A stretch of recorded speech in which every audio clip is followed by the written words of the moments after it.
Do you know the quickest way to get someone who has aspiring filmmaker in their bio erect? Well, you just show them one of these and they'll be selling their house to kickstart their indie project in no time.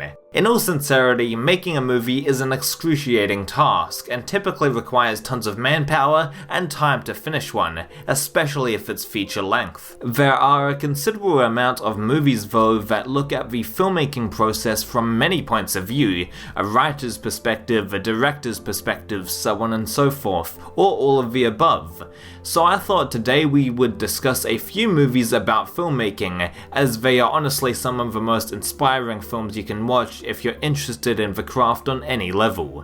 I will mostly relegate this list of movies talked about to ones that are either entirely fictional or based on a true story, which basically means they're 99% fictional anyway because based on a true story means nothing nowadays. Star Wars is practically based on a true story because it has a guy named Luke in it. That being said, I have only one documentary thrown in, perhaps the most inspiring and down-to-earth documentaries about filmmaking of all time, but that's it, the rest are all fiction. The Disaster Artist. So this guy made a movie, and then this fella made a book about the guy's movie, and then this bloke made another movie based on the fella's book, which is based on this guy's movie. Everyone on the same page? Well, good, because the Disaster Artist film adaptation has tons of great comedic lines, actual heartfelt moments, and honestly, it's just an intriguing look at the more independent side of making a movie. The film follows Greg Sestero, aka the fella who made this book, as he meets Tommy Wiseau, and when their two form a friendship, they set out to make The Room, which has been crowned the worst movie ever made. A bit of an exaggeration if I'm honest, I mean that chicken impression was fucking spot on. Watch out, Zach Blaff, Tommy Wiseau is coming for your fucking chicken little roll, mate. Alright, enough talking about fucking chickens, which is a sentence that would definitely not land me on house arrest. Being accused of animal cruelty is better to be accused of necrophilia. It is better to be accused of necrophilia. I'm gonna have to explain this to my father. I'm gonna have to explain this to everybody.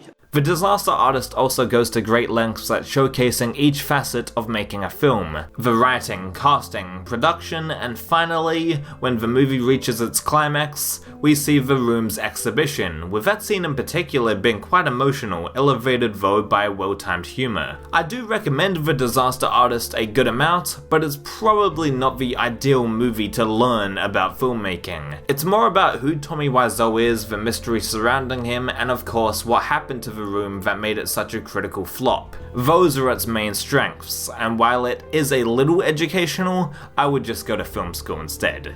What a glowing endorsement. Though it sounds like one, The Player is not a video game movie, but instead, it's a damn good film about the movie industry. The Player features an impressive number of celebrity cameo appearances, which were not actually written into the screenplay and were just thrown in there by director Robert Altman. In the film, Griffin Mill is not only one of the most douchey names I've ever heard of, but he's also a movie exec who kinda sorta killed a screenwriter after he thought he was the one sending postcard death threats to Griffin. But the threats don't stop, so he killed the wrong guy, and the whole film is now about trying to clear his name, as well as falling in love with the late screenwriter's wife. What a fucking asshole. Griffin kills this fella, and then he goes around trying to pork his girlfriend. It may seem like a strange plot to some, and I will admit, it does sound like something out of the Twilight Zone, but it's one of Robert Altman's best works. While the movie is not about the act of making a film specifically, there are a ton of scenes in The Player that are on a studio lot, and overall it's a fun satire on the Hollywood system. Oh, and did I mention the film has an almost 8-minute continuous take that shows us the ins and outs of Hollywood meetings, film pitches, among other film production activities?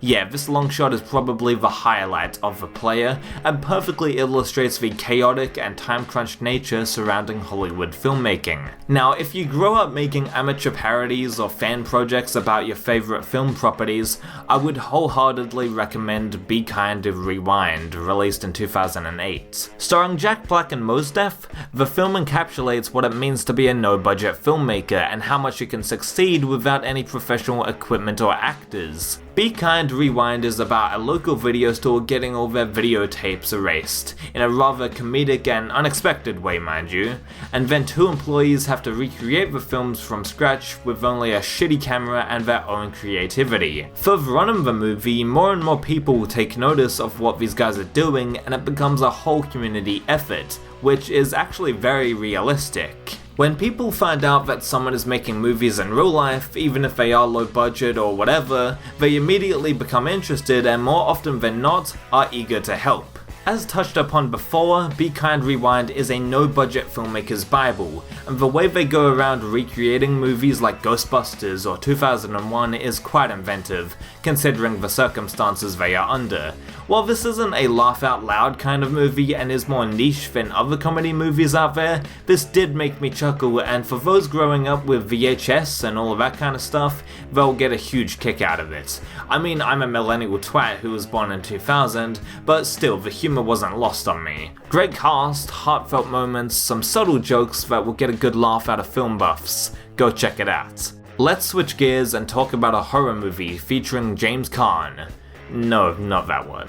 The Good Neighbor can be found on Netflix and is about a pair of teenagers setting up hidden cameras inside an old neighbor's house, as well as rigging it up with all sorts of psychotic contraptions to try and make him believe in the supernatural. What the fuck? What the hell does this have to do with filmmaking? Well, they do use hidden cameras to document their experience, and they do record their thoughts over the course of the experiment in a documentary format. There is a clear difference between the teenagers' personalities and how they feel about what they're doing to this poor neighbor. This blonde edgelord is the one that pushes the boundaries and wants to do this for, one, attention and notoriety, and also for more personal reasons that ties into him and the neighbor's past. While this fella, who shows up in a lot of Netflix content actually, is more apprehensive about the whole operation. Unlike the other films mentioned already, The Good Neighbor is pretty mediocre, and we're stuck with these unlikable cunts for the whole entire movie. While yeah, sometimes they do come out with some funny banter between each other, they aren't likable bad people at all. Anyway, we find out later in the movie that this poor neighbor is dealing with his own baggage and then, spoilers, kills himself because of the torment that these little fucks are giving him. Jesus Christ. These two characters don't love the craft of film, they merely want attention, which I've got to admit is a pretty intriguing concept, but this film doesn't capitalize on it at all. There are so many people in this current age that record edgy stuff for attention and then upload it to YouTube for everyone to see.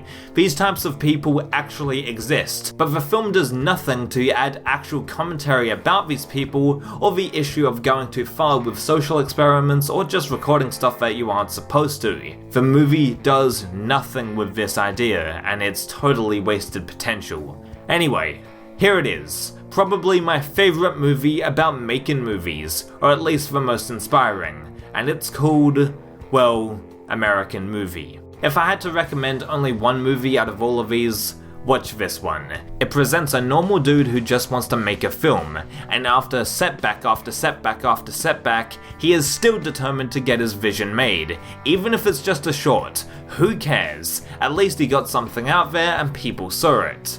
American Movie is extremely relatable because you see Mark, the main character, go through real struggles like paying bills, looking after kids, and on top of that, he's making a fucking movie! Oh, and the quotes in American Movie? Jesus Christ, they'll get stuck in your head for ages. Mark, without even trying to be humorous, gives us some of the best lines imaginable.